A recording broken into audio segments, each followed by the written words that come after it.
Ankasitrahana hatrany ianao tomboky lasy tomboko vavy manaraka ny fahita lavitra MBS tonga soa ato anatin'ny fotoanany fampahalalam-baovao amin'izao alina izao. Manasa anao mpanajana anaraka izany hatramin'ny farany.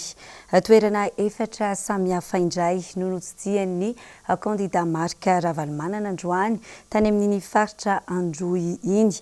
Tonga isaotra ireo olom-pirenena nifidy azy ny fahafitony volana Novambra lasa teo no natongavany tany. Fa eo ihany koa nidinika mikasika ny fiatrehana ny fiodinana faharoa izay isan'ny kion-dalana lehibe ahafahan'ny Madagasikara mivoaka ao anatin'izao fandritranana lalina izao. Andeha rahantsika avy hatrany ny sary. Ny toy taty amin'ny faritra Androy indray ny fitsidihana nataony kandida Marika Ravalomanana androany. Ity fitsidihana ity izay miompana indrindra amin'ny fisaorana ireo olom-pirenena tonga nifidy azy ny fahafitony volana Novambra lasa teo. Fa eo ihany koa ny fampahafantarana ilay atao hoe K25. Noraisin'ireo vahoaka ho fanomezam-boninahitra ho azy ireo izao fandalovan'ny kandida Marika Ravalomanana teto izao. Ankoatr'izay ihany koa dia nidinika sy ny tafa mikasika ny fiomanana amin'ny fiatrehana ny fividianana fiodinana faharoa izy ireo. Vonina ny anohana sy ifanometanana ao anatin'ny K25 ny olom-pirenena eto amin'ny faritra Androy. Ity faritra ity izay isan'ny sitraka fampandrosoana indrindra eo amin'ny sehatry ny fandriampahalemana sy ny fahasalamana ary ny fampianarana araka ny fanomeza tokony omeny ny kandida Marika Ravalomanana. Toerana efatra samihafa no notsidihan'ny kandida Marika Ravalomanana teto dia ny tao Anjeky, ny tao Beza, i Soanala ary Marotsiraka. Fa tsy nataon'ny kandida Marika Ravalomanana ankilabao ihany koa ny tany amin'ny faritra Vatovavy Fitovinany iny omaly nahazo fankasitrahana feno avy amin'ity kandida ity ireo olom-pirenena rehetra tonga nifidy azy teto amin'ity faritra ity. Ny fanome toky ny andaniny sy ny ankilany izany hoe ny vahoaka sy ity kandida ity fa ifanohana hatrany amin'ny fiatrehana ny fiodinana faharoa. Tsy ahivina fa ny faritra Befotaka, Ranomafana, Vangaindrano ary Saint-Luce no notsidihan'ny kandida Larana Fahadimy-amby-roapolo teto amin'ny faritra Vatovavy Fitovinany omaly. Vaovao manodidina ny fifidianana kosa indray dia nanamafy hatrany ny CENI fa mangarahara ny vokatra vonjimaika navoakan'izy ireo ny sabotsy fa 17 ny volana Novambra lasa teo ary vonina izy ireo amerina ny fanisahana raha misy ny alabato sy karitry ny fitsarana avo momba ny lalam-panorenana ka mangataka ary ny avy eo anivo ny CENI ny hanajanonana ny faninjehana azy ireo fa ara-dalàna ny namoahany ny vokatra vonjimaika na teo amin'ny fanisambato na teo amin'ny logiciel nampiasaina nandritra ny fifidianana. Jessica Miray sy Mathieu Princy no mitatitra izay vaovao izay.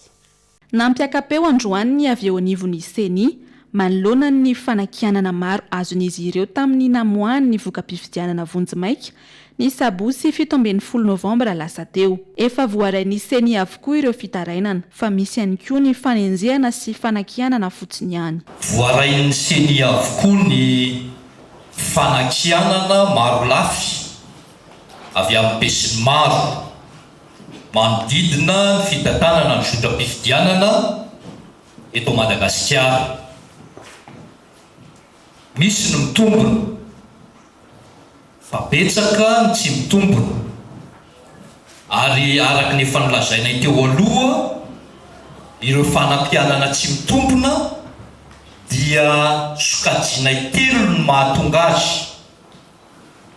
Ny voalohany ny tsy fahafantarana ny lalàna manankery manodidina ny fifidianana. Faharoa ny fientanam-po te ampandany safidy ary ny fahatelo ny kajikajy politika sy ny hevitetsy ahatongavana amin'ny tombotsoa manokana.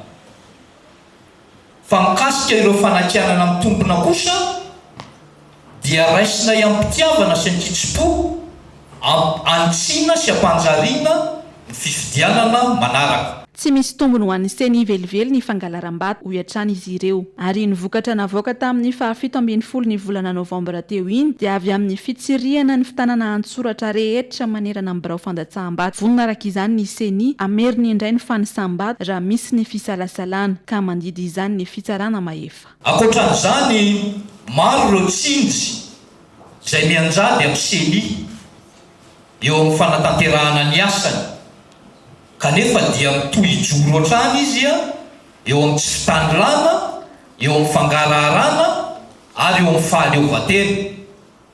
Ary eto izay dia manamafy fa nivondrokatra vonjy maitsa izay navoakanay teto amin'ity toerana ity tamin'ny 17 ny volana novambra lasa teo dia azo avy amin'ny fitsirihana ireo fitanana antsoratra rehetra avy any amin'ny birao fifidianana manerana ny nosy.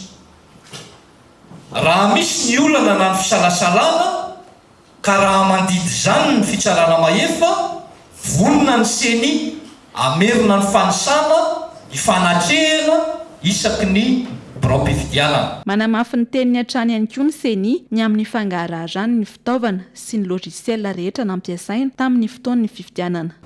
Manaraka izany mikasika ny logiciel ny tantanana ny voka-pifidianana dia tsy misy zavatra mampisalasala fa mangarahara tanteraka io. Voalohany tamin'ny 1 ny volana oktobra lasa teo dia nampisehoana teto amin'ity toerana ity teo anatrehan'ny mpiara-miombonantoka rehetrarehetra izany logiciel izany. Faharoa ny ansoana manam-pahaizana iraisam-pirenena hitsirika n'izany logiciel izany ary ny SACEM no namantso vola izany fitsirihana izany.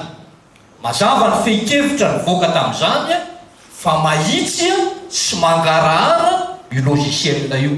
Miaiky kosa nefa ny seny fa nisy ny tsy fahatomombanana nandritra ireny fotoam-pifidianana ireny saingy tsy manam-pirofo izany fa nangala-bato izy ireo. Janony ireny fanakianana be fahatany ny seny tsy misy an'izany osoko zany, tsy misy fanodikodonana na fangalaram-bato zany. Hatreto tsy nisy taratasy na iray azy tonga teto aminay manamarina an'izany. Marina fa mety misy ny fitavozavozana sy ny tsy tomomba fa izany kosa tsy lazana fa hoe nanao osika na nangala-bato ny seny. Tsetratsetra tsy azo raha nangala-bato moa zany zahay dia nangala-bato ho aniza ary noho ny antony inona. Mbola miandry ny vokatra ofisialy avy amin'ny fitsarana avo momba ny lalam-pandroenana isika araka izany hatramin'izao. Ny HCC no any afaka hamaritra ny fisiana marina na tsy ny alabato. Ny any an-tanana antsika rehetra dia ny hotony hatrany eo am-piandrasana ny fotoana anononana amin'ny fomba ofisialy ny valim-pifidianana. Eo amin'izay lafy ny fifidianana izay hatrany dia natao androany ny fifanaovan-tsony fanohanana rabola ny fihazotry ny fifidianana eto Madagasikara teo amin'ny seny sy ny vondrona Europeanina. Vola mitetina 7,707 sy 7 sy 4 sy 2 tapitrisa dolara no natolotry ny vondrona Europeanina ho famatsiana ny kitapom-bola ny SACEM ary efa mahery ny 3 tapitrisa dolara izay no natolotry ny vondrona Europeanina hamatsiana ny fifidianana eto Madagasikara. Angom-baovao ny Jessica Miray sy Mathieu Princy.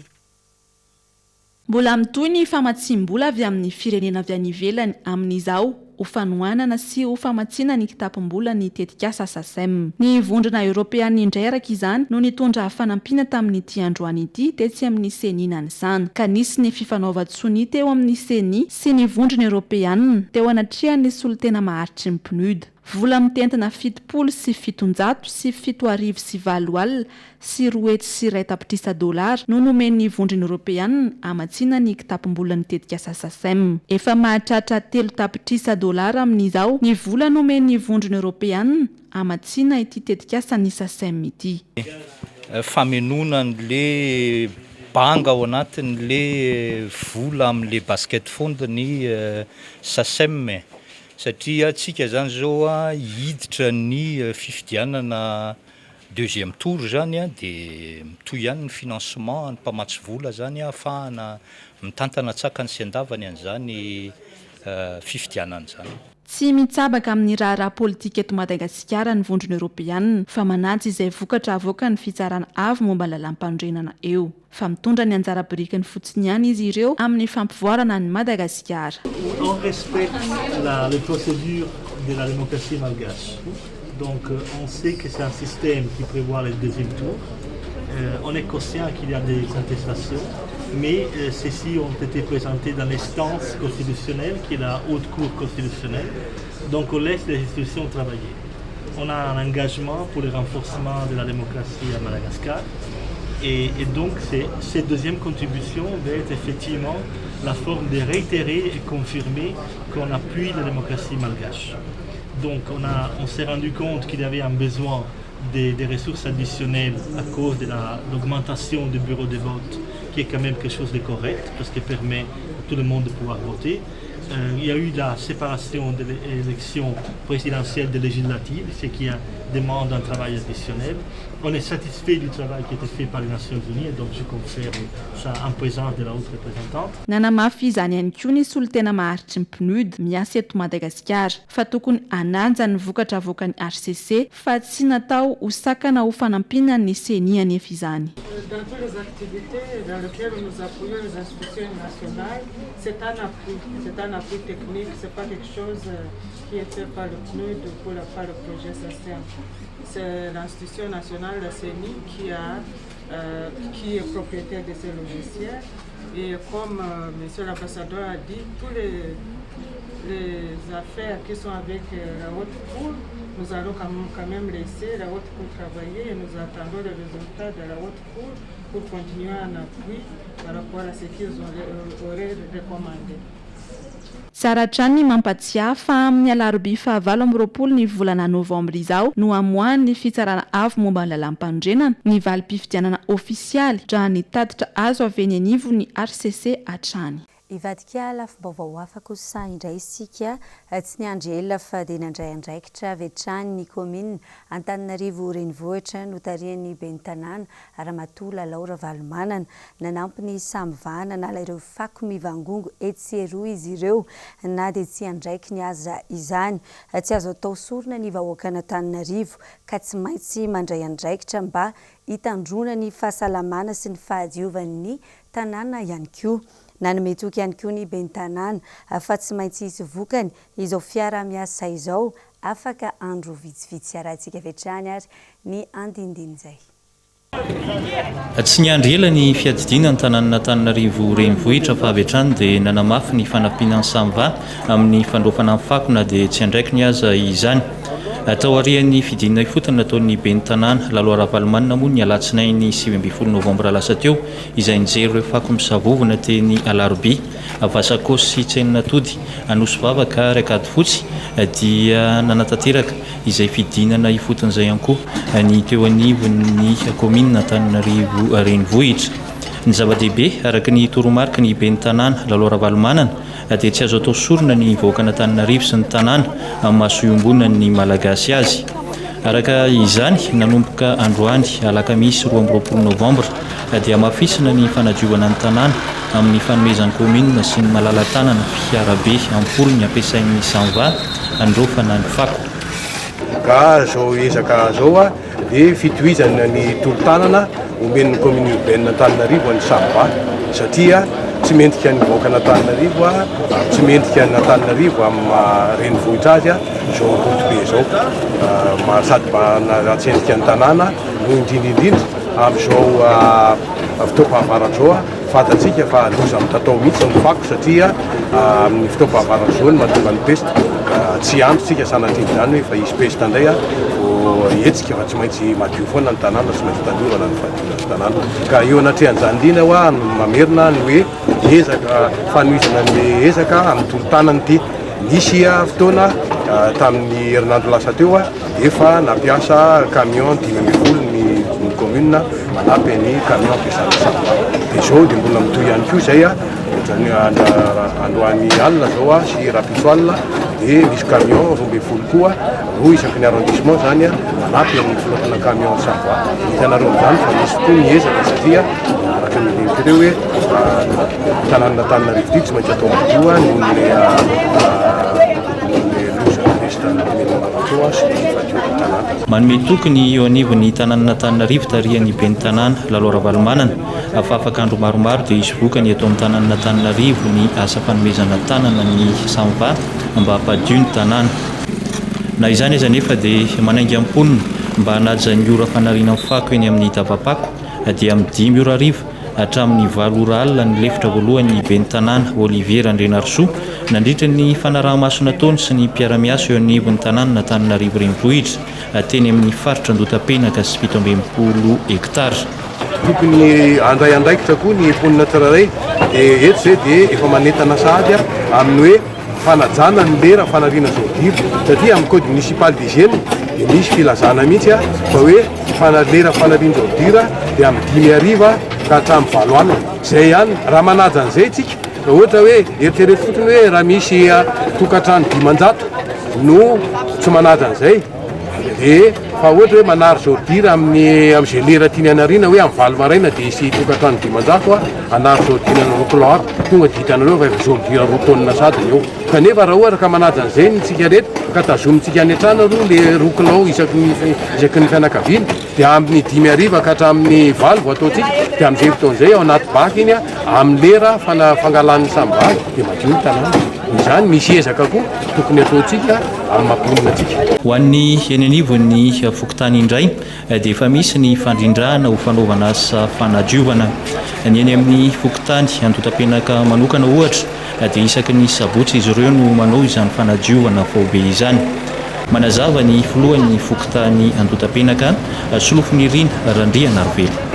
Misy ny fanentanana ohatrany ny Andotapenaka faharoa isaky ny sabotsy zao izay dia manao fanadiovana faobe isaky ny sabotsy nanomboka teo amin'ny rovolana teo izay satria natsapa nisy valana retina satria efa miainkepo na nkotrotro na ny any reny mananky amin'ny valana retina tsika koa hiditra ao anatina periodana fahavaratra gamba hitantsika atao kaikapa misy saretina refdeo zay misy curage koa zany ataony fokontany miaraka amponina amintsika miteny zao anadiovana lelakan-drano satria ny antony mara zany tsy voatery avy amin'ny fanjakana foibe foana fa na miainga avy amponina ihany koa fa ny mbola hoe zana ny tanàna amponina ngamba dia le hoe ora fanariana fako le hoe amin'ny 5 ora hariva mba tsy isin'le ana zany kanefa ihany koa misy koa zany aloha ny olana teto amin'ny fokontany teo amin'ny efa-bolana teo zany ty fako teo zany tsy voalina. Fa maneho ny heviny ihany koa manoloana izao fandraisana andraikitry ny commune amin'ny fanalana ny fako izao ihany koa ireo olom-pirenena sendranay androany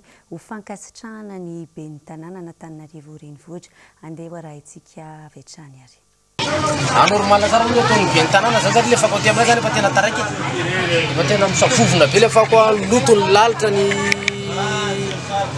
fahadiovana zany hita hoe na le fofona ara zany efa tsy zaka tsony satria mitovy loatra le fako zany. Tsara zany zao ataony ben'ny tanàna zao tsy miarina samby zany aloha fa mandray andraikitra aloha mety tsara mihitsy zao aminay aty ambany tanàna aloha zany satria efa tsy laitra tsony le fako na ny arabe ary efa tototra mila efa tsy andeha misy andeha rano tomobile norana avy miparitaka le raha mipotaka vao amin'le fako zany dia tena mahay sady mamofona dia zao aloha mahafinaritra zao zany fandraisana andraikitra tena mahafinaritra tsara zao ataony ben'ny tanàna zao zany.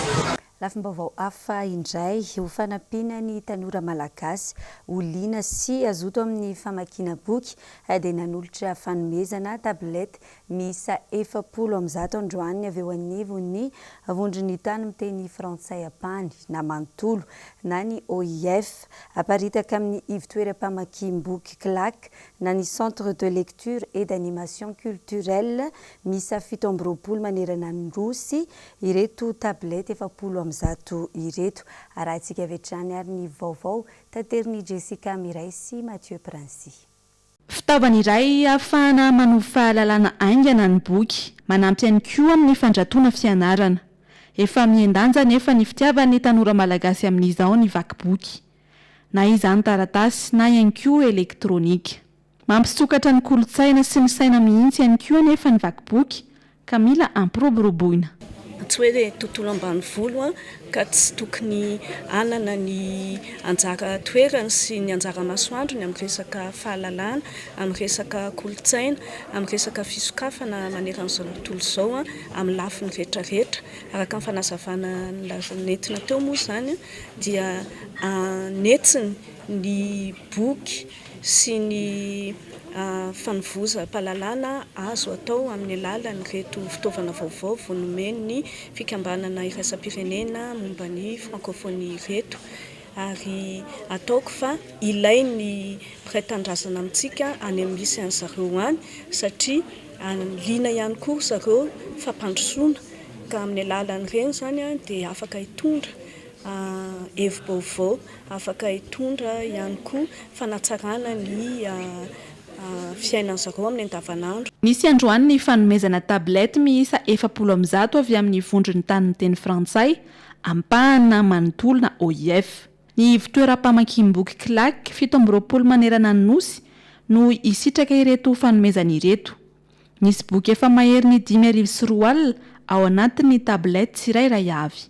Araky ny lazain-dramato ministra teo dia zavatra be da be zany no hita ao anatin'ireo tablety ireo, ary sahaza ny fari-pahalalana sy ny fari-pahaizan'ny tsirairay fa fiheverako azy na dia tsy mahay mamaky teny sy manoratra ary dia afaka atoro hoe ahoana amin'ny fomba fikitikitihana an'ity dia afaka mahita izay zavatra tadiavinao, na lafin'ny teknika io, na lafin'ny hoe boky mba elam-boly io, afaka mijery film, afaka mihaino hira, misy zavatra be da be zany efa ao anatin'ireo tablety ireo. Ny fizaranay an'io dia raha vao vita le fandaminana ara teknika, satria araka ny lazaina tao zany hoe tsy maintsy atao configuration le fitaovana dia iny zay ny lasa mandeha mitety an'ireo CLAC 17 ireo dia mizara an'ireo sady mampianatra indrindra an'ireo le animateur, satria ireo zany ny kirakira ny CLAC io any ambanivohitra any dia sady hampianatra an'zareo zany ikirakira io. Boky fampianarana no tena mbana amin'ireto boky efa ao anatin'ny tablety ireto. Tsara hatrany ny mampatsiahy fa ny vondrony tany miteny frantsay ampahana manontolo no mamatsy ny CLAC 17 manerana ny nosy. Ny CLAC dia ivitoeram-pamakiam-boky ho an'ny olon-drehetra. Nanomboka tany amin'ny taona 2004 no nanokafana ny CLAC voalohany teto Madagasikara. Mijoro ara-dalàna ny Autorité nationale de régulation de la communication médiatisée na ny ANRCM araky ny lalàna. Ity rafitra ity izay andanjalanja ny fifandraisana eo amin'ny tontolon'ny asa fanaovan-gazety amin'ny fandraisana andraikitra mandritra ny fifidianana. Mpanao gazety miisa 3 no nangatany CENI tamin'ny olavitra mba andrafitra ny pakady ho fanatevenana ny asa mikasika ny tontolon'ny serasera mifandraika amin'ny fifidianana ho avy. Rahantsika ary ny andindiny izay. Mijoro ara-dalàna ny Autorité nationale de la régulation de la communication médiatisée na ny ANRCM araka ny andininy faraka amin'ny 10 tsipika 7 amin'ny lalàna laharana fahenina amby 12 tsipika 13 mikasika ny fihezan-dalàna misahana ny fifandraisana amin'ny haino aman-jery sy ny serasera izay mitana andraikitra goavana mandritra ity fifidianana ity. Rafitra napetraka ara-taratasy nefa loatra amin'izao ity ANRCM ity fa tsy mbola hita loatra ny asa tsapahitanana vita. Najoro ny ANRCM andanjalanja sy balizy eo amin'ny fifandraisana amin'ny tontolon'ny fanaovan-gazety taorian'ny voany Code de la communication laharana fa 700 tamin'ny lalàna 7 tsipika 4 mikasika ny fifidianana amin'ny akabendy. Manome alalana ny vaomera-pirenena maleo tena misahana ny fifidianana na ny CENI koa nefa io fehezan-dalàna io anao asa mitovy amin'ny andraikitry ny ANRCM. Noho izany dia misy ny fifanitsahana andraikitra ny fahitana izany eo amin'ny CENI sy ny vaomera-paritra maleo tena ANRCM ity. Ankoatr'izay dia nangataka ny filohan'ny olavitry ny mpanao gazety ihany koa ny CENI mba hanolotra anarana mpanao gazety 3 andrafitra ny paikady ho fanatevenana ny asa mikasika ny tontolon'ny serasera mifandraika amin'ny fifidianana ho avy. Tsy lasa ho mpikambana velively ao anatin'ny CENI nefa izy ireo fa ifanome tanana kosa hitondra hevitra sy fomba fijery ahafahan'ny CENI maka fanehoan-kevitra mba hizoran'ny asa iaontsoroan'ny serasera satria isan'ny mitana andraikitra goavana ao anatin'ny fifidianana ny haino aman-jery na miankina amin'ny fanjakana io na ireo tsy miankina. Efa manomboka manao izay fampahafantarana ny tenany avokoa mantsy ny haino aman-jery sasany mikasika ireo milaza fa hirotsaka ho kandida ka ilaina ny fametrahana sahady ny siptalao hiatrehana ny fividianana mba hisoroana ny mety ho fioara-pefy. Marihana fa efa mandeha ihany koa izao ny paipaika madinidinika mikasika ny haino aman-jery na eo amin'ny lafiny teknika izany na eo amin'ny fampiarana ny lalàna mifehy ny fifandraisana na ilay antsoina amin'ny teny vahiny hoe code de la communication izay mahabe resaka teo aloha. Lafim-baovao hafa tanteraka kosa indray no entintsika amaranana ny vaovao amin'izao alina izao. Asa tanana malagasy toy ny poketra sy ny fanaka vita avy amin'ny tady sy ny vy ary feuillage no vokariny tetikasa tsara. Ity tetikasa ity dia manohana sy manampy ny asa tanana malagasy amin'ny fitadiavana lalam-barotra. Mpanao asa tanana sahirana avy any farafangana avokoa no manao ny asa rehetra ka ny tetikasa tsara no mivarotra ny vokatra ka ny azo rehetra amin'izany dia alefa manontolo any amin'ireo mpanao asa tanana any farafangana avokoa. Raha ato anatin'ity sary fanadihadiana ity ary ny fampahafantarana mahakasika izay asa tanana izay. Fanaka vita avy amin'ny vy, tady na feuillage no tena mampiavaka ny ato amin'ny tetikasa tsara izay tohanan'ny firenena norveziana vola. Mpanao asa tanana malagasy avy any farafangana no tohanan'ny tetikasa. Misy ny sivana amin'ny fandraisana ireo olona hiasa ao amin'ny tetikasa tsara ka olona sahirana ara-pivelomana sy vehivavy manano tena no anisan'ny sivana andraisana azy ho isan'ny tohanan'ny firenena norveziana vola. Fa eo ihany koa ny fananana talenta. Toy ireto fanaka vita amin'ny vy ireto izao dia vehivavy jamba no nandavaka manontolo ity sezara ity izay misy lavaka mahery ny 900. Misy collection hybride izay misy hoe vy manarina hoe hybride zay moa zany misy hoe vy dia tady na feuillage dia ny collection volcanique tonga dia hoe en ferronnerie dara ajouré fotsiny le ranoray dia mbola misy collection fantelony collection métis ny filazana anazy izay resaka poketra. Dia avy amin'ilay artisan malagasy ningan'ilay aingam-panahy veriko indray niraisin'ilay designer italiana dia nafahanay namokatra zavatra ohatran'izao. Mafy ny fanaka vokaran'ny tetikasa tsara ary ny fanjifana azy ihany koa dia anisan'ny fampivoarana sy fanampiana ny vita gasy sy ireo mpanao asa tanana malagasy any farafangana izay marihana fa vita amin'ny tanana avokoa ireto fanaka sy poketra ireto fa tsy misy mandalo usine akory. Tsara ihany koa ny manamarika fa ny vola azo rehetra amin'ny vidin'ny fanaketo dia alefa manontolo ho an'ireo mpanao asa tanana ny farafangana. Ny vidiny aloha zany dia azo lazaina hoe mirary raha ampitahako amin'ny entana avy any ivelany tonga eto raha entana vita sinoa zany dia mirary ary raha ohatra koa hoe mividy azy ianao dia mandray anjara amin'ny fivoaran'ilay atelier malagasy. Ary zay koa ny tanjon'ilay projet zany ampivoatra an'ireo atelier malagasy ireo ampivoatra an'ireo mpanao asa tanana malagasy. Zany hoe mateza le izy zany.